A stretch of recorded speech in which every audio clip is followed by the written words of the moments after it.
ভালোবাসলে আসলে ত্যাগ করতে হয়। অনেকে তো ভালোবাসেন লোভের জন্য, অনেকে তো ভালোবাসেন টাকার জন্য, অনেকে তো ভালোবাসেন নিঃস্বার্থ। তবে নিঃস্বার্থ ভালোবাসাই হচ্ছে প্রকৃত ভালোবাসা। নিঃস্বার্থ ভালোবাসার মধ্যে আছে সুন্দর আচরণ, সুন্দর ব্যবহার, কোমল ব্যবহার, স্নেহ, মমতা ইত্যাদি। ভালোবাসলে আসলে ত্যাগ করতে হয়। নিঃস্বার্থ ভালোবাসাই হচ্ছে প্রকৃত ভালোবাসা। আপনি মানুষকে ভালোবাসুন। ভালোবাসা হচ্ছে সুন্দর, কোমল।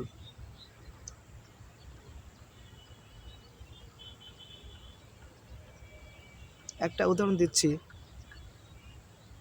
আল্লাহ তাআলা আমাদেরকে ভালোবাসেন, কিন্তু আমরাই আল্লাহ তাআলাকে ভালোবাসি না। আল্লাহ তাআলা পবিত্র কোরআনে সূরা আসরের 2 নম্বর আয়াতে বলেছেন, ইন্নাল ইনসানা লাফি খুস, নিশ্চয়ই মানুষ ক্ষতির মধ্যে নিমজ্জিত আছে। আল্লাহ তাআলা জানেন যে মানুষ হচ্ছে সবচেয়ে অকৃতজ্ঞ। আমরা আল্লাহ তাআলার এত নিয়ামত ভোগ করি, তারপরও আল্লাহর কাছে আমরা শুকরিয়া করি না। আল্লাহর কাছে শুকরিয়া করতে হবে, মা বাবাকে ভালোবাসতে হবে, সবাইকে ভালোবাসতে হবে। আল্লাহ তাআলা বলেন, কেউ যদি আমার দিকে 1 পা বাড়ায়, আমি তার দিকে 10 পা বাড়াই।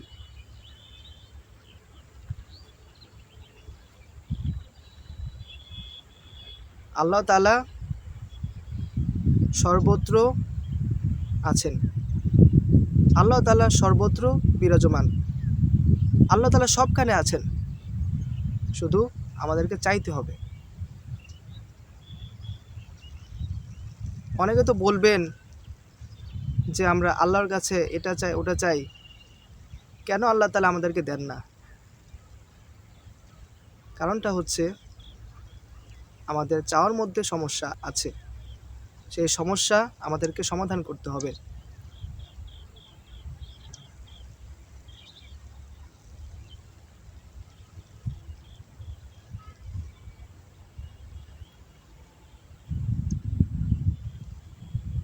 নামাজ পড়ার মাধ্যমে, রোজা রাখার মাধ্যমে, বিশ্বাসের সাথে আমাদেরকে আল্লাহর কাছে চাইতে হবে। তাহলেই আমাদেরকে আল্লাহ তাআলা দিবেন। হতাশ হওয়া যাবে না। আল্লাহ তাআলা ধৈর্যশীলদেরকে ভালোবাসেন। হতাশ হলে চলবে না, শক্ত হতে হবে।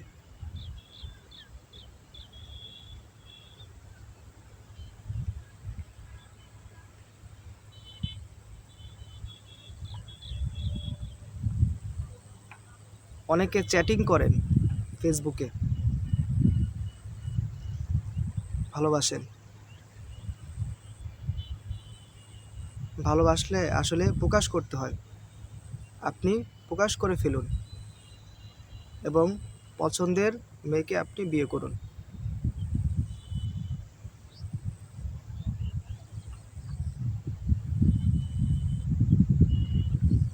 আল্লাহ তাআলা পবিত্র কোরআনে বলেছেন সূরা নিসার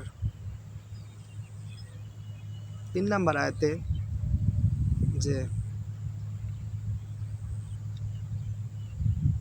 তোমাদের পছন্দ মতো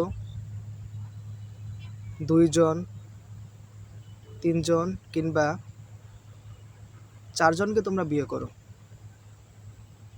আর যদি তোমরা সুবিচার করতে না পারো, তোমরা একজনকে নিয়েই সন্তুষ্ট থাকো। যদি আমরা সুবিচার করতে না পারি, তাহলে একজনকে আমাদের বিয়ে করতে হবে পছন্দ মতো।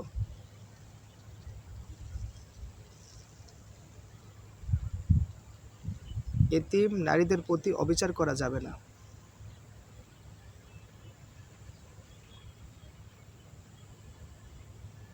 ইসলাম আসলে অনেক সুন্দর।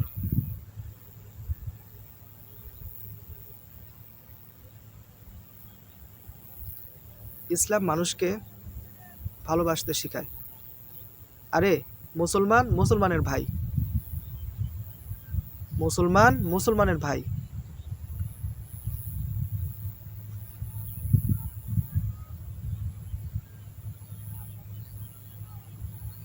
ইসলামে আছে শান্তি। এই শান্তি ছড়িয়ে দিতে হবে। আমাদের নবী মুহাম্মদ সাল্লাল্লাহু আলাইহি ওয়াসাল্লাম তিনি বলেছেন যে বাল্লিগু আন্নি ওয়ালাউ আয়া, আমার পক্ষ হতে একটি বাণী জানলে সেই বাণীটা তুমি মানুষের মাঝে প্রচার করো। একটা বাণী জানলেও সেই বাণীটা মানুষের মাঝে প্রচার করো।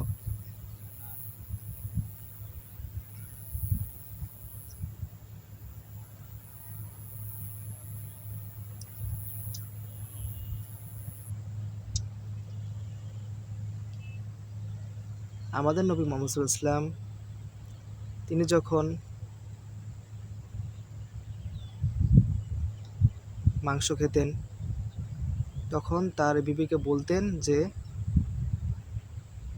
ঝোল একটু বেশি রাঁধতে। কেন এটা বলতেন? তিনি মানুষকে বিলাতেন, খাবার বিলাতেন। তার মনের মধ্যে ভালোবাসা ছিল মানুষের প্রতি।